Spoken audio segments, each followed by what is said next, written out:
Mit Beyond the Stars entsteht aktuell beim Indie-Entwickler Balancing Monkey Games ein spannendes Aufbaustrategiespiel auf dem Rücken eines Weltraumwales. Ja, richtig gehört.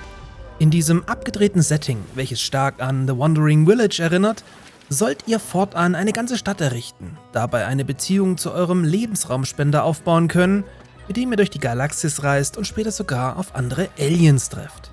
Dank schicker Grafik, klasse kreativem Setting und einer guten Präsentation habe ich für euch alle Infos zum Titel in dieser Zocker Lounge Preview zusammengetragen.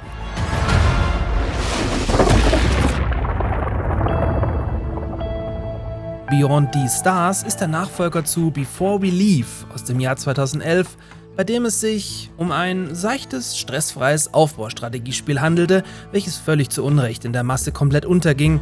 Zumindest hatte ich vorher noch nie was davon gehört. Ob die beiden Spiele storytechnisch zusammenhängen, konnte ich aber nicht recherchieren, was aber durchaus naheliegend wäre, denn auch vom Gameplay her scheint man sich nicht zu arg zu unterscheiden und offensichtlich gibt es sogar einen Teaser hin zu einem gewissen Wal.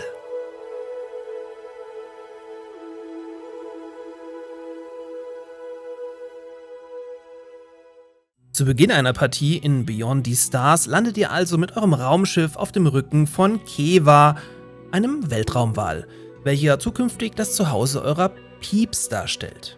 Peeps sind sozusagen die Siedler im Spiel, die für den Wuselfaktor sorgen sollen und euer Raumschiff der Mittelpunkt eurer zukünftigen Stadt, welches auch als Lager fungiert. Da ihr euch durchaus als eine Art Parasit ansehen könnt, müsst ihr im Spielverlauf abwägen, inwieweit ihr die vorhandenen Ressourcen plündert, um so eurem Wal schadet oder eben versucht, mit ihm im Einklang zu leben. So ist im Spielverlauf auch immer Umweltverschmutzung ein Thema, sowie nachhaltige Produktionsketten, um am Ende nicht erneut ein neues Zuhause finden zu müssen. Der Rücken von Keva erzeugt dabei auch Jahreszeiten durch zum Beispiel die Annäherung eures Wales an die Sonne, was wiederum auch Timberborn-mäßige Dürrephasen auslösen kann, die euch immer vor neue Herausforderungen stellen sollen.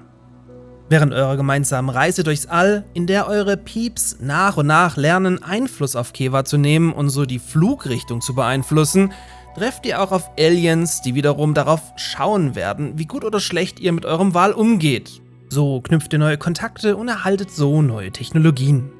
Das müsst ihr aber nicht. Im Prinzip entscheidet euer Spielstil darüber, ob ihr lieber auf Kosten der Nachhaltigkeit autark seid oder Beziehungen zu anderen auf Kosten von Effizienz und des Glücks eurer Zivilisation opfert. Beyond the Stars soll dann irgendwann 2024 auf Steam erscheinen und könnte, soweit alles Versprochene eingehalten wird, durchaus ein kurzweiliger Ritt auf einem Wal werden, welches es in einem abgedrehten Setting so bisher nicht gegeben hat und mit hübscher Grafik punktet.